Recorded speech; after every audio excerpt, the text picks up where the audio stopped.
Hey, welcome to Sandbox Mode, where creativity and parenting collide. In this first episode, we're talking Montessori, teaching kids entrepreneurship, the value of hobbies, creation versus consumption, and why we even take on random creative projects. Let's get into it. All right, so I'm Jared. This is Reggie. Welcome to Sandbox Mode. I think the first question is, what is Sandbox Mode and why we got started? You immediately connected to it, so tell me why you connected to that. When you first brought it up, I thought of it more so from a gaming perspective, and that was my jam. Regardless of the game, if I could find the sandbox mode where I'm able to just kind of like Mm-hmm. play without any of the objectives of the game, but just like play for the purpose of creating, I'm all for it. Yeah, Uh, and then when I did that with the kids, we did that a lot in Roblox. We did that a lot with Fortnite. That was the deeper level of connection for me. I was like, oh yeah, I love this. I'm going, oh yeah, as a dad, as a parent, I've loved this aspect of yep, gaming. And then I thought about like the kids and actual sandbox. It's from a gaming and parenthood. That's been a big exactly. Venn diagram for me.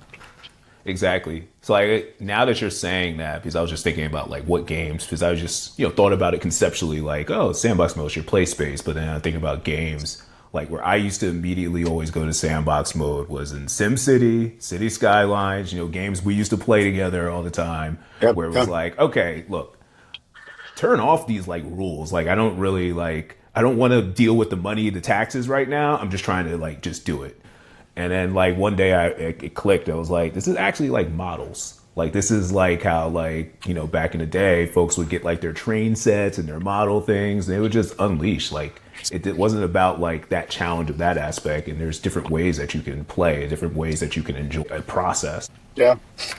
Um, I don't want to jump into educational models. We're only what 5 seconds I into mean, this what thing. is it? What is education? So my sister is debate has been debating Montessori, and my wife and I ended up putting our kids in Montessori a bit by accident. We fell in Mm-hmm. love with the community, and that was the closest school, and it was very convenient for us. And then my wife started working there as the art teacher, and it really is the difference between sandbox mode and objective based playing, right? And I Yep. hadn't really made that connection before, but when I got more into the learning philosophy behind it and getting more involved with volunteering at the school, it was like, oh, you all really are blending this sense of traditional education and this sort of constructivist approach of build your own game and build your own objectives and Mm-hmm. just kind of Mm-hmm. facilitating this learning towards a particular outcome or whatever outcome you find in that like journey. Yeah. And when I think of sandbox mode, I think about that same thing, this sense of like build your own thing, uh, and let's see what happens. And oh, interesting from a Yeah. classroom perspective. No, yeah. So one of the funny things. So my fourth grade yearbook, there was a question, and it was like, what was your favorite part of school? Mind you, this is fourth grade. I was like, I hated every part of it. I hated every part of it. Besides No. that one time we made our own invention. Like the one time Yeah. we like had a project, we got to invent something, and like that was always like my thing. Like I had lots of issues with school. I was a solid student, but most of my issues were just because I just wanted to do something. I wanted to do a project. I wanted to do something that I enjoyed or something that I chose. And like, my brain just had a tough time connecting with just sit here and listen to this person. Like, I enjoyed the projects. I enjoyed like digging into something and coming up with something creative. So like, anytime I think back to like my schooling, it's always like, oh, I remember that project I Yeah. did. Like I don't really remember like some of the books or like some of the like class moments. It's more of like I remember like specific projects. So that's also kind of why I was very attracted to Montessori. So again, my kid's not even two yet, but Oh man. we went and read Montessori baby, Montessori toddler. Basically, we've been raising her just based off of Yeah. like that philosophy. Yeah. No, and that's the time. I almost got my kids in that too late. What we hear on the elementary middle school level is that it's a much more difficult time to get kids that have gotten used to the traditional direct instruction education approach Yeah. and getting them into this framework of choose your own adventure. Those tend to end up being behavioral issues and it ends up just being a longer learning curve Hmm. for them. So like raising a kid in that they do a better job of transitioning over to traditional school than Yeah. the other way around. And so I think we got ours in there at like 5 and 7, which was still like a great Okay. age. Yeah. And now they're 9 and 11. And so they spent the last 4 years in this model, and we see how it has affected their character. They're more independent. They take more initiative. If anything, Hmm. our role as parents is trying to slow them down. They Yep. see Yep. something that needs to be fixed in the house, like, oh, I got to get up there and change that light bulb. Like, wait a minute, like, where are you going with that Yeah. ladder? And they're like, I got it. It's just a ladder. It's a light bulb. And we're like, oh, like. Yeah. It's like, okay, now we are serving as guardrails instead of this sort of like Yep. horse and carriage. Let me like pull my child along this journey. And I was like, no, they're doing their thing.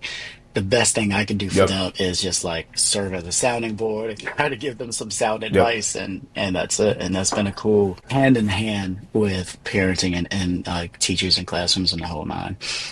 Yeah. At her school, so like for instance, instead of using the word teacher, they use the word guide. Hmm. Hmm. And it's like, they're the guide. Like they are there to facilitate. Like we follow what the child is Yeah. interested in. So, my kid is funny. We observed the classroom. We were there for about 15 minutes. She may have did like 8 different Yeah. activities. Yeah. And it's like that shows you, I mean, because that's kind of like me.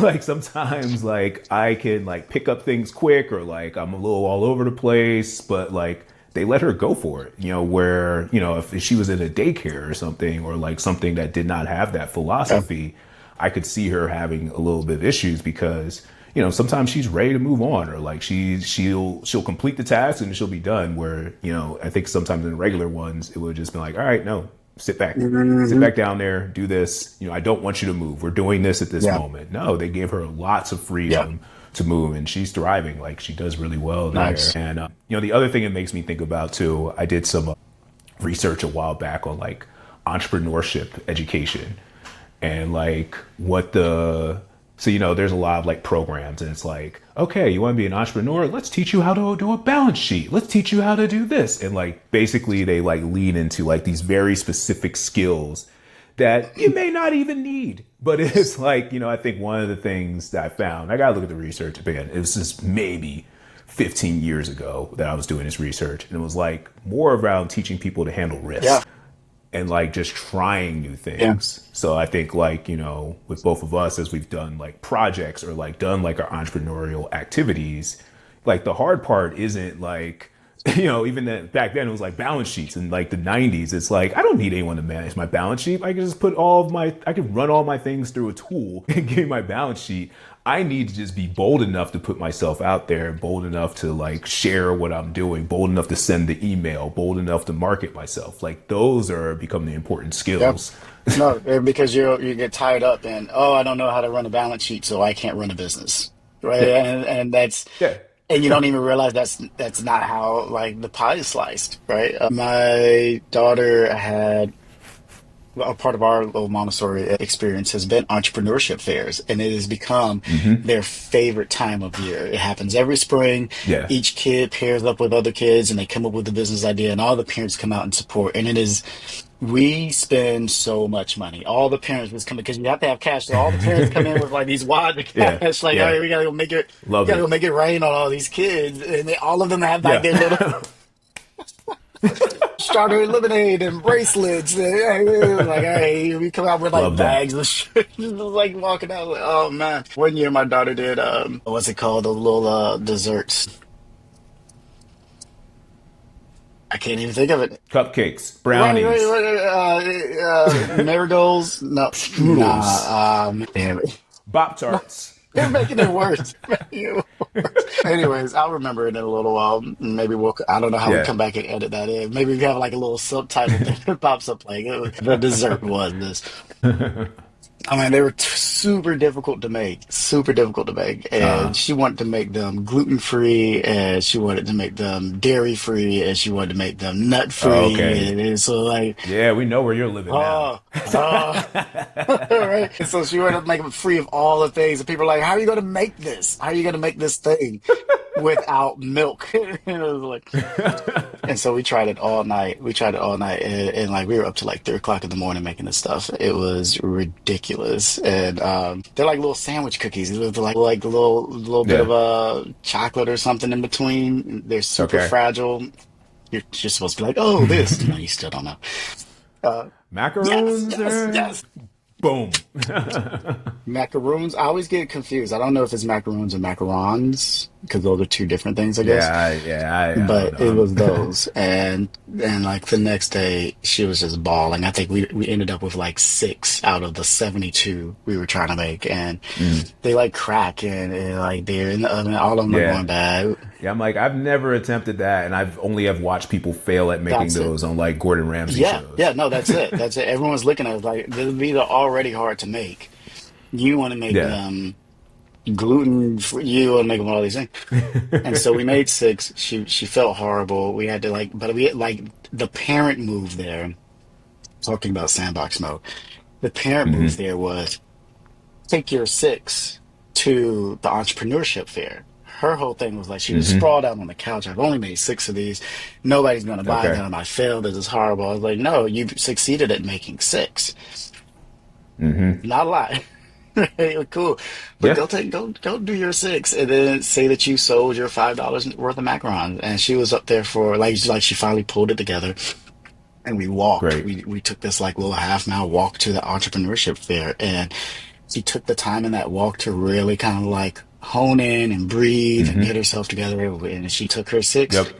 She couldn't even make it to her table, her little kiosk. People bought the six before we got there. Like, oh, we had macarons, blah, blah," and they're like, and I was Boom. like, I mean, there's that clutch move, right? Like what you did there was you picked her up from the experience. Like picked her up and it's like, you've accomplished something. yeah. Macaroons are hard as hell to make in the first place. You accomplished this. You're only, what was she, 7, 8? Like she was eight. like Yeah. like you're 8 years old, you accomplished that, and then gave her that space. You didn't drive over there. You Oh didn't like man. make it Yeah. quick. You gave her the space through that walk to just pull herself together, to breathe, to calm down. Like those are like so much of, I think like to like I've been thinking about that a lot. Like I've been really big on like Daniel Tiger is like our favorite show.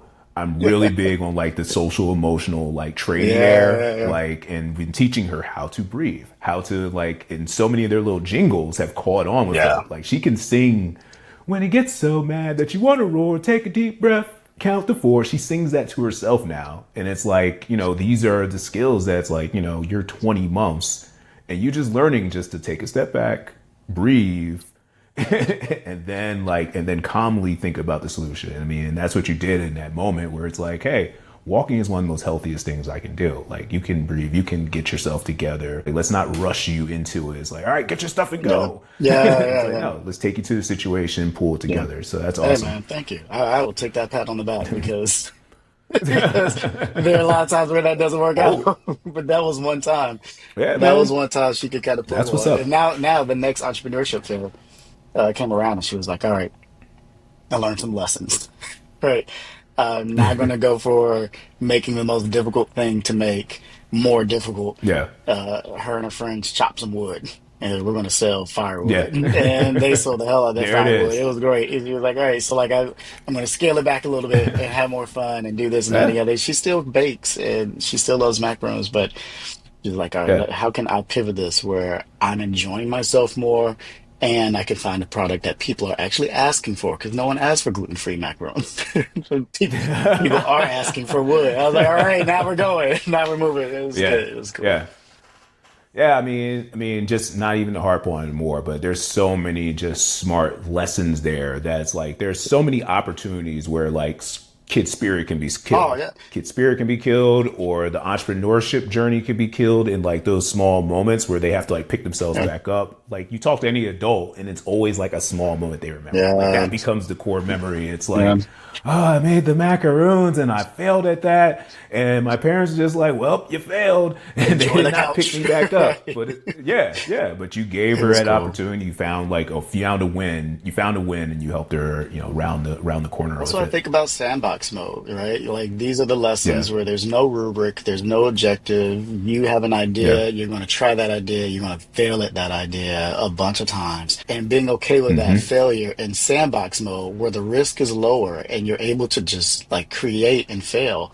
How you walk away with lessons that prepare you for the real game. And so when you do get out into the space where there's Yep. some objectives and goals and contracts and shit that you have to hit, like you're like, oh, I remember these lessons that I had in Sandbox Mode. So like, yeah, great name, great name. Yeah.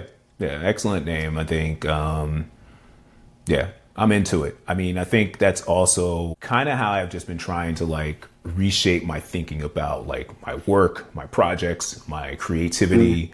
I think so much of like, what I was trained with was with what a lot of us were trained with because, that's also like how you survive in this world. That's also Yeah. capitalism. That's also that is everything becomes about that Yeah. outcome. Everything is about like, is this the greatest thing ever? Or like, for instance, as you know, I enjoy making music.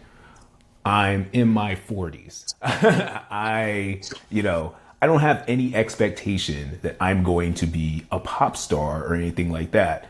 But again, a lot of people will get rid of these hobbies or like these things that they enjoy, these things that they enter sandbox mode with that like makes them happy because they're like, oh, unless I have achieved this, Yeah. then it's not worth doing Yeah. it.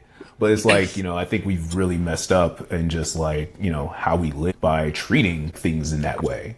Like talk a lot about, one of the things I said mentioned to Gabby is like, people used to sit around and like play on the piano together and do like songs Yeah. together. Yeah. People had like so many like traditions, but like, we've changed what's entertainment to us. Entertainment now is just like consumption. Yeah. It's like, I want to consume this, consume Yeah. that. But we let go of like, because like industries have been created around like music and around like art and around all these things. And this stuff has only happened in the last 100 years or so. Yeah. Regular people start getting rid of the pursuit of just doing these things just for the hell Oh of it, man. just to be in sandbox mode. Let's consume Like together. like let's just enjoy it. Like I think back, I think one of the things I always think back about is like when we did 48-hour film fest, like 10 years That was a good ago. time. Like it really wasn't about the output, but that was a fun ass I still weekend. talk about that. I still talk to people about that. Yeah, like that was just an enjoyable weekend. Like I had fun. Like I may have slept like six Oh my hours, gosh. but like just the process of like trying to make a movie in 48 hours was like so much fun. And it's a core memory. It's something that like I'll never forget. It was just like a hell of a We had ride. stories. We've worked on a few projects. I forget about that. What was that? My Yeah. my brother ended up shooting himself in the leg. Do you remember Yeah, that? yeah, that what happened that weekend. He's fine. He's fine. He laughs about it now. He's He's okay okay. now. But in the middle of our 48-hour film fest, I get a call like we have to go to the Yeah, hospital. And so like it was not a 48-hour film fest for us. It was like a 36-hour film fest because yeah, we had yeah. to we had to take time out. Good times. Yeah, Another. like I think like a couple like yeah, we had that. Like we had we put a hole in a wall. I feel like my computer almost exploded. I bought a new computer like after that because I remember what happened and like I had like two cuts of it. I could not get like the right cut without the mistakes just because my computer just could not deal with all the footage. Like my computer was just like Yeah. struggling. It was like Yeah. so I just had all this clipping and I made a director's cut and the director's cut came out pretty good. I mean, I think it's still a fun movie. I watched all of that stuff that from like the past maybe like 2 months ago. Nice. I'll send you the Yeah, video. yeah, I still have yeah. a Vimeo page with like all of like that old stuff from like the early tens. We gotta. I'm gonna add this to our doc. We gotta take an episode one day and just like do a behind the scenes. Yeah. Yeah, look at the old stuff. The old stuff was fun. I mean, the old stuff, and again, it's about like, we didn't win the festival or anything like that, but when you look back at it, it's not about like that We could have win. done it again. It's about like that. Yeah, yeah, we We should should have. have. I mean, that's the thing. We should have, and we can still Yeah, do it. yeah, Like that's the things. It's like it's when you let go of like so much of that outcome yeah, and so much of like relying on the outcome is when you just enjoy you're just in that space to create, but that's also what increases quantity, yeah, right? Because when you're focused on the outcome so much, you may do it once and you're like, oh, the one time I didn't achieve all I wanted that one time, I'm not going to do it again. But if you're just focused on like the fun of it, you're blocking weekends, you're just doing it. yeah.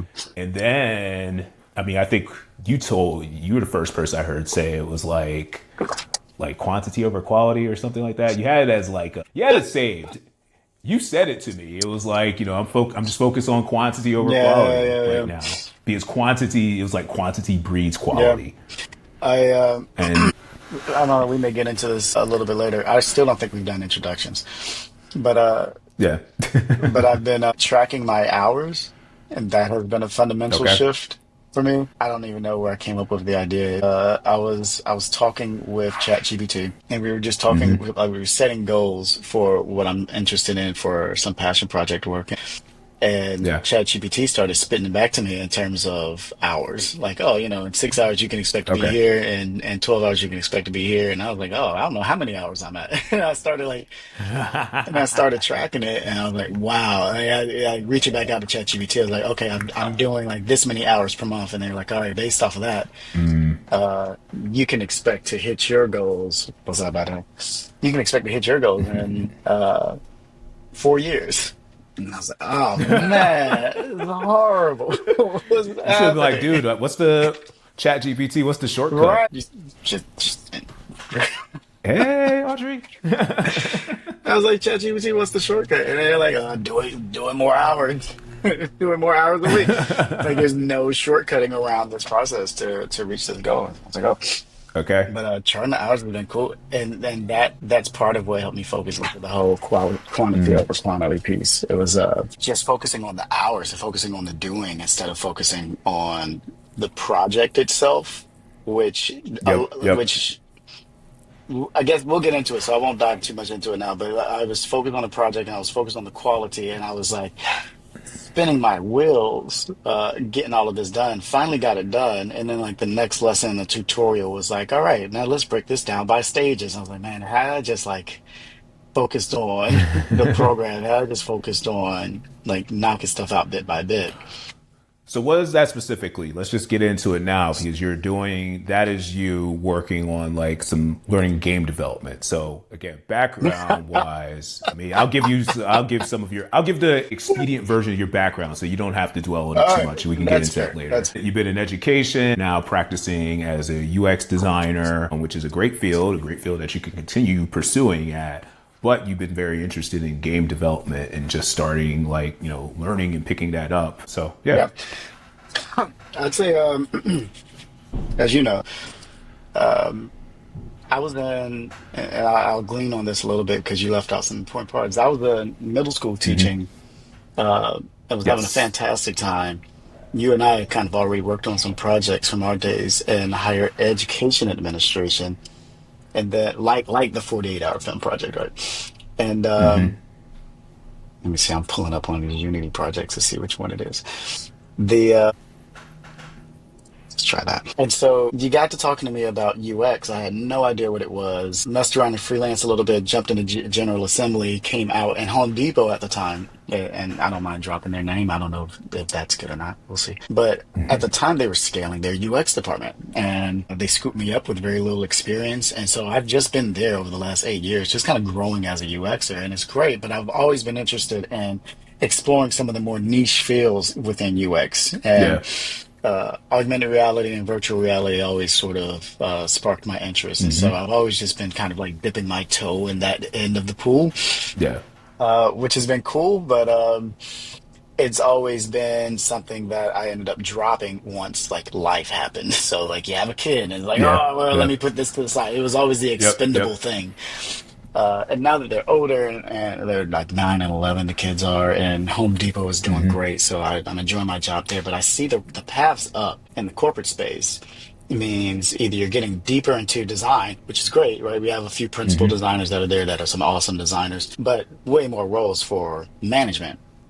And so the Yeah. future in that space is either becoming a more niche UX designer or becoming a manager. Either of those is fine, but neither of those is like passion project AR VR work, right? So Yeah. Yeah. being in this space now on my own in sandbox mode, full circle, Hmm. has been wonderful because it's been nothing but my own experiences and failures. I'm Yeah. using Unity's foundational essentials course. They have like 5 units. The last 2 or 3 units are around AR VR. And the whole point behind it is to kind of take the long way into understanding development and into understanding coding and design. Okay. Long story long, I got into Unity. I've been doing their essentials course, and it's been great because it's just been me failing a bunch. Problem is that I've also Hmm. paired it up with ChatGPT, and so I'm going further than I should, Yeah. sooner than I'm Yeah. supposed to, and I'm end up making things more difficult for myself because I'm in the trenches with Yeah. like random bits of code and assigning variables and the whole. Mhm. Then as I get like to the next unit and the essentials program, I'm like, this is all the stuff. Let's see, do I don't need to share screen? Can I share this? Yeah, Let's go try for it. it. Let's see Go what for it. happens. Yeah. Right. All right. Can you see that? That looks good enough. Yeah, that looks good enough. Nice. All right. So, anyways, this was a big project. And I finished this one at least finished it to like where I am comfortable with it being finished. But it's still way further Hmm. than I thought. So it was like I jump Okay. into this whole thing, and the whole point is like, oh, it's loud. I'm so sorry about that. No, I can't hear it at Oh, all, so you're okay. good. The idea is, you're in Sweet. this plane, you collect these rings. I like it, man. Hey, it's fun. Now the cool thing about this has been like putting the timer up there and doing the Yep. ring Yep. counter of how many rings are remaining. Yep. My mechanics for the plane is horrible, but it can Hmm. crash. Yeah. I mean, I think first off, dope. Like, I mean, I think what's important here is regardless of what you may have had in your head, it's like I think with anything, it's good to see a form of a finished project. And great. Like if your sandbox mode is just strictly like you just learning and learning and learning and like you take so long to get to the finished product, it's hard to keep going. Oh my gosh. Like it's like make something that's like I think back to even to like my music, right? Like I still listen to the first track I ever made. It's actually pretty good. I actually like it, but what was important, I didn't really know what I was doing. I just forced myself and like cut it. And then I've seen like sometimes my momentum has slowed down because I'm trying to like learn too much Yeah. sometimes. And it's like, you're just trying to make sure that you have like that balance between like there being something that you actually have brought to Yeah. completion that you versus everything being a learning Yeah. phase. I mean, I think that's one of the things that is helpful to like keep you motivated and keep going. What I was also thinking about is like there's multiple approaches to learning something. So for instance, like you could totally go down the path of just like, chat GPT Yeah. it up and just like keep pushing the project forward. But for this one and for some of the game development, you do want to kind of slow down and like, work into it. So, why is that? Why do you think that's the case for game development that you want to take this type of route? It's I'm learning more and more as a language, and I haven't been successful with learning languages before. But I spent a year in Puerto Rico and had to learn it, or else I was not going to make it over there. Not that it's a hostile place or anything. Everyone over there was super friendly, but it's like, hey, like no one's going to sit and have the patience with you to like fumble through Spanish. So it was very similar to how I learned Spanish was learning these little pieces at a time and then stringing them together for larger context. Your words become your sentences become your paragraphs become your papers, your chapters, your books. And so it's like Yep. Yep. that's the way game development has been for me. It's understanding bits at a time and then connecting those bits together. And it's probably learning anything, but the reason why I find that it's so close to language learning is because if I don't do this every day, right, that's been the trick. Yeah. Doing a little bit of it Yeah. every day. The second I Yeah. let go for 2, 3 days, Yep. I find myself having to backtrack about another unit Yep. or two just to get a running start again. And I don't need that running start if I'm doing it every day. So it's been one of those like, all right, how do I chip away at this a little bit every day? Because ChatGPT can just spit out a whole code for me to use, but without me knowing what Yeah. the Yeah. various parts of that code are and Yeah. what their function is, then it's a moot point. And so Yeah. it's been fun. I've been looking to position myself where I'm able to be a little bit more of a Swiss Army knife. I don't know if that's around like creating assets to put into asset stores, or if that's around freelancing and taking on different contracts, or if it's online like tutorial content. I don't know. But the skill Yeah. set is phenomenal and I've been enjoying it. Yeah, that's great. I mean, another important thing you said there is about like that daily exercise, that daily practice. I think like that's one of the big things that I started looking at, just creativity. For me, creativity and creating things, making things, like I look at it as like part of my fitness practice, or actually part of my wellness Yeah. practice. Like I Yeah. think of it sometimes even just like as that mode of meditation. Like it is something where it's like if I'm in my flow state, like I feel good. Like there's been times, where I was like just really hard, working really hard, still working out. I was Yeah. still working out. I was feeling Yeah. good. But the thing that I was missing was like, you haven't made like any music in a while. You haven't just done something or like just put together some type of art project or put together some piece of design in a long time. And it's like, one, I'm not feeling good because I haven't done it. And just I have not had like that type of output or that type of exploration or use of my brain. But two, I forgot number two. I'll come back to that. But there's a second point. It's that part of using the brain, but it's gonna bother me. So skip that. We'll come back to that when I We'll figure it splice it out. I back say in. what it is. But yeah, I mean, but it's a wellness practice. Like it Yeah. is a wellness practice of doing this type of work. It gets you in like a flow state. Yeah. It lets you like take your mind someplace else. Like I think about like when I make music, like I'm not thinking about other things. My brain is, and I usually have like kind of like a rabid brain.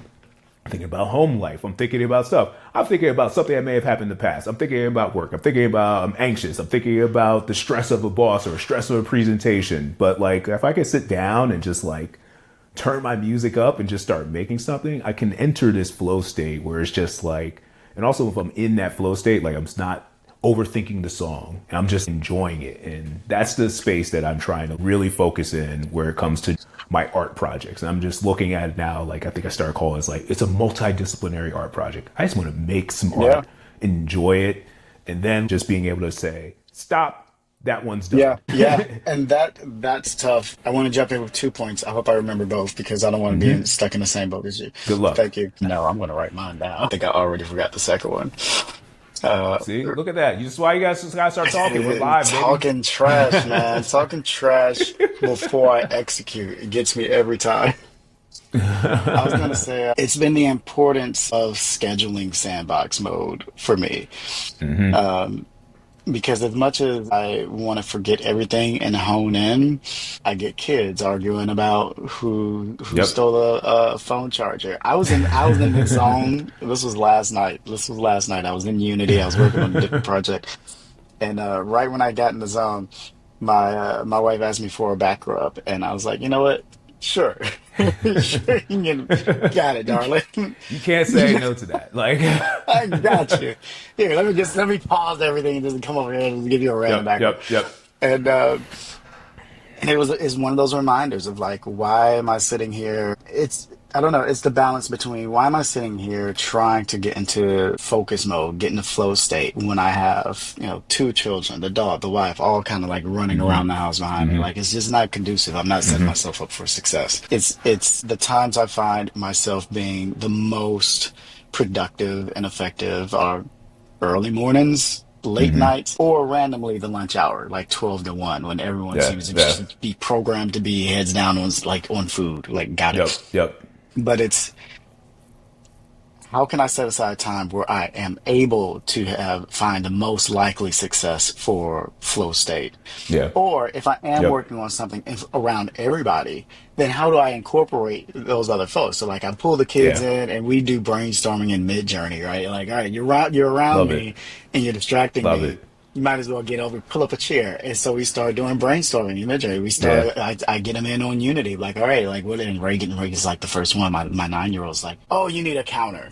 Oh, you need some different skins for this. This is a different music that you need to add a different tune in here. It's like I've enjoyed bringing them in on the creative process if they're there, Yes. while also trying to find the ways to honor my own flow state and asking them to Yeah. respect that as well. And it's a fragile dance, but I mean, but that's dope. I mean, That's something I've thought about. I feel like, again, something that you brought up to me, while, I've listened a lot to you It's not as just you talk a spit out lot. some That's stuff to all. me. Yeah. I mean, as you brought up stuff like different things that you said, like if raising your kids or like what you want to do or like getting them involved, I connected immediately to those things. And, when I finally did have, my first kid, it's like been focusing on setting up my life for that too.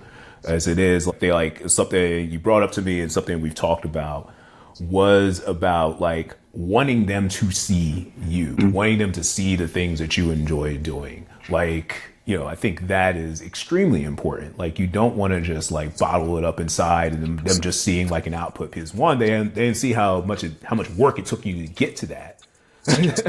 And two, then they become interested in seeing the world from not just like their classroom, but seeing the world from like, what are my parents interested in? And, I think I've told you before, we can get into this at some point, but it's like, when you start studying like some people that have had like major creative success, like when you start hearing their stories, it's like, oh yeah, my uncle, I used to hang out with my uncle. He made beats or something like that. Or, they were this. Like, we're quick to say, it's nepotism. Nepotism has some of its place, but also some people have been exposed to things for a much longer time. They've had that exposure. They've been around some greatness, and they're able to pick up some. And also, the parents understood like, hey, let me give you that space to learn these skills, or understood some of the practice. Yeah, yeah. It's weird. Stephen King wrote, it may be in his book on writing, or it may just be a meme floating around. I forget, but he's been attributed to saying he was going through this process of writing in a closed room. And I think this is what it was. I think he was amending something he said in On Writing. He was like, in On Writing, he's like, all right, the main thing that you need, the only thing you need is like a writing processor, a closed door, and a dog. And that's like, go for it. And he stuck on that. He was like, you have to close the door in order to get this creative process working. And then later, years later, I think it was an interview or something, and he said, I wrote this in my book, but I realized that I was closing out my family, my friends, my loved ones, and I was just producing in a silo. And he said, so then I started to open up the door more, and there's some little cartoon of him writing, and his kids are playing on the floor, his wife is like in the background, like doing like some dishes, so it's like, he's like, I learned how to create more openly. And from that, I get all of these different influences to like build it to my writing. So it's a more open form of writing. So I was like, okay, let me do that. And that sounded great, but it's absolutely horrible. He's like trying to do all of this. Like, it's like music going on in the background, the dogs running out barking. It's I can't focus on anything. So it's been trying to find this balance. It's funny. You see all this, stuff behind me. I converted this is my coat closet. I converted the coat closet into an office space. I took all the coats out. You still see some like hanging behind the door. The kids use it to like quickly clean. So like if I have them clean the living room, they'll dash a few things in here, which I don't mind to a certain degree. Here's a Bob Ross wig from a Halloween costume, right? It's all sorts of stuff. There's a whole treasure trove back here. But I've had to learn how to balance the closed door policy and the open door policy. And that sort of balance has been the dance, right? Like how often do I let you all into this space? And they are curious, right? So to come in and collaborate has been cool. But then there are other times where it's like, all right, I really do need the next hour. Yeah. Y'all have to leave. And they respect that. And I'm thankful for that. Yeah. I mean, that's where that administrative side, like you were talking about, tracking your time. That's like where it's like, you don't want to let that go. Right. Like you don't want to just be like, if you're just completely in this free form state all the time, especially while you're learning something new and you are trying to pick up those skills.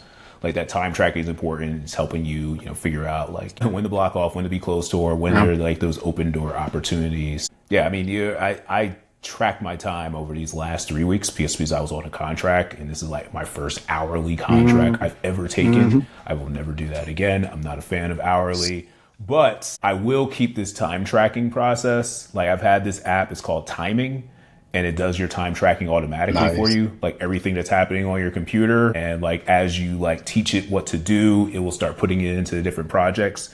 I'll show it to you, but it's really dope. it tracks everything, and it's like, oh wow, like it's been a little bit mind blowing about like where I've been spending my time. Also seeing like, oh, actually I'm kind of fast. I mean, I think that's one of the big things around like time tracking is I also realize, again, I've been doing design work now for like 12 years.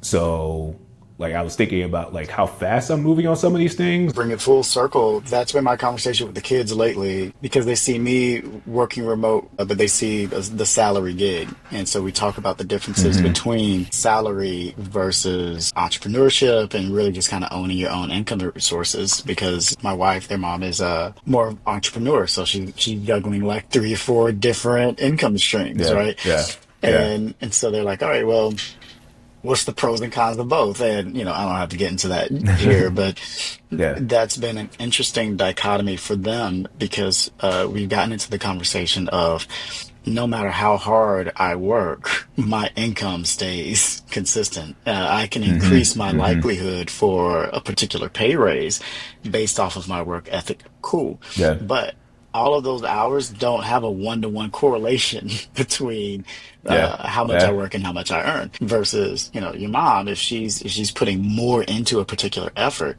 then theoretically yeah, that should return back some sense of investment, right?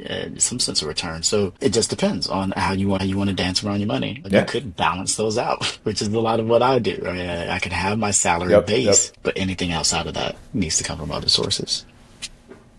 yeah.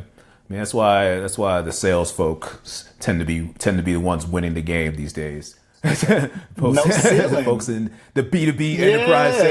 sales. There's no ceiling. You just right. However, like the harder you work, theoretically, the more you should be able to get from that. And but the opposite is true, right? Because my daughter was all about it. She's like, "Oh, this is great," and then I was like, "All right." However, there's no safety net. Yep, If the market doesn't go your way, if there are other yep, yep, products that are just doing better than your product, right? If you don't make that mark, yep. then yeah, that salary cap becomes something that you miss. And so I think if you're thinking this way as a child, right? If you're thinking open world, sandbox mode, let me create my experiences, let me create my income streams, let me create my revenue. Like if you're thinking like that at 11, if you're thinking like that at 9, and growing up thinking that, Yeah, then sky's the limit. It's just so hard to switch the older that you are. yeah, I find that's myself, right? I could leap out of the salary train and go head first into like freelance contracts and the whole nine, but got to balance that with the responsibilities. So yeah. these are the talks. Cool. Yeah, yeah. All right, cool. So I'm gonna use this. This will be our last question. This will be our last question because we kind of talked about this indirectly, but let's talk about this more directly.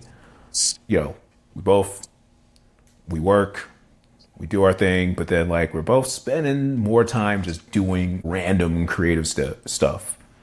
I'll let you go first. What is your why? What is your why? Why even like pursue or like do these other things? You could totally just be, chilling out doing whatever. Why even like pursue some of these extra creative projects or like these extra things that you want to learn?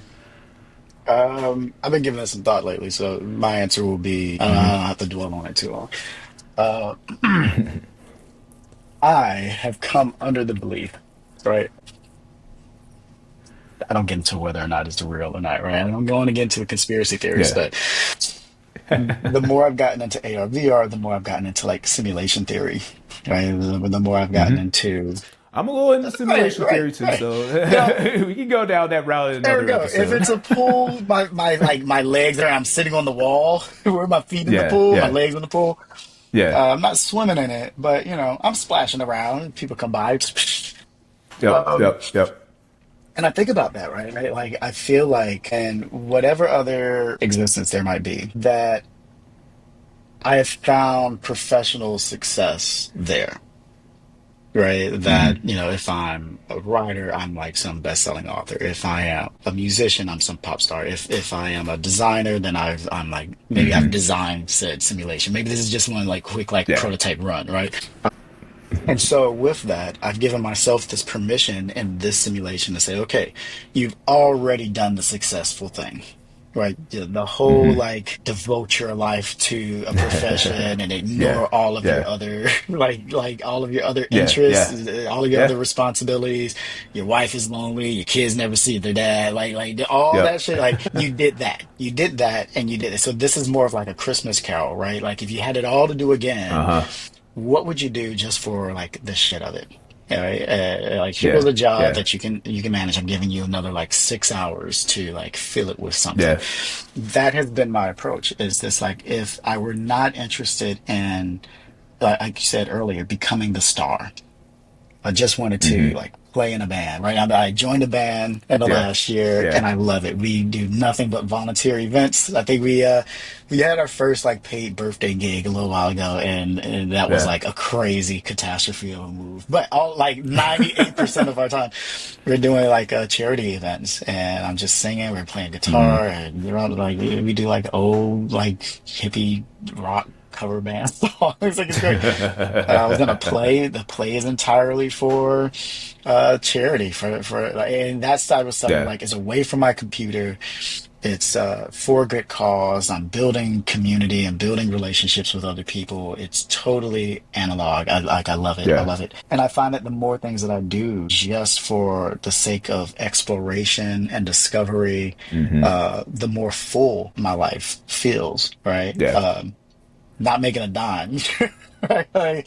Yeah. Like my Yeah. wallet feels like sandpaper right now, but this is the most full time of my life because I'm giving myself this permission to explore things without it having to have like an end game profit goal, but Yeah. still to have a project or two for a profit, right? Like I love Unity, but Yeah. Unity Yeah. is a profit Absolutely. move, right? Like that's like I feel like that's Yep. just an Yep. emerging Yep. market. So it's like the more I can do that I actually just find interesting, then the more I want to pursue. And if I could tie that to causes that are larger than myself, then I think that's the Yeah. double win. So that's me. It's just sort of like discovery. The sake of discovery has Yeah. been fun.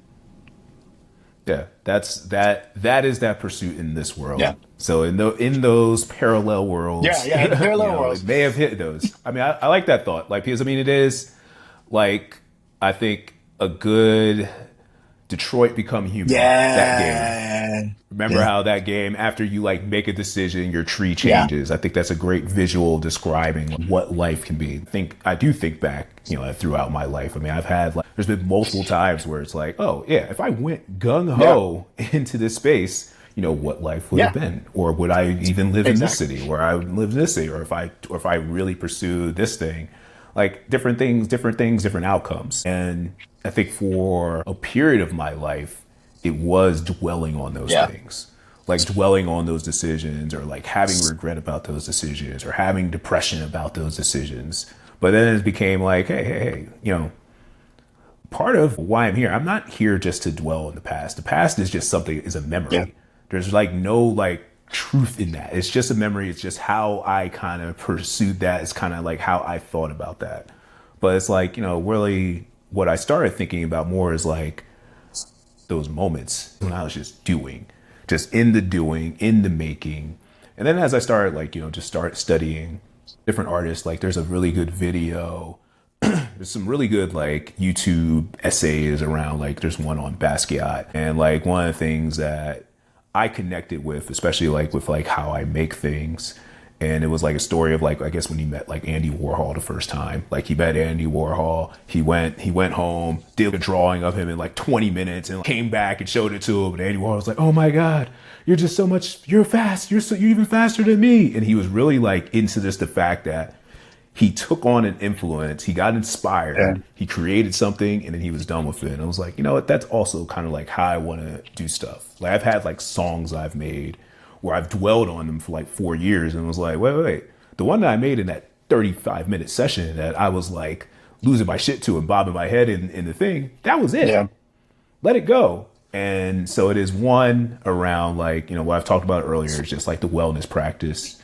Two, just in really enjoying like having like a ton of fun just in that Yeah. process, in that moment. Three, I'm saying these numbers like they're definitive. I'll probably come up with like 10 other. But the other thing is also just feel deep down that I would love to see more people try to just take on creative projects, creative work, just for fun.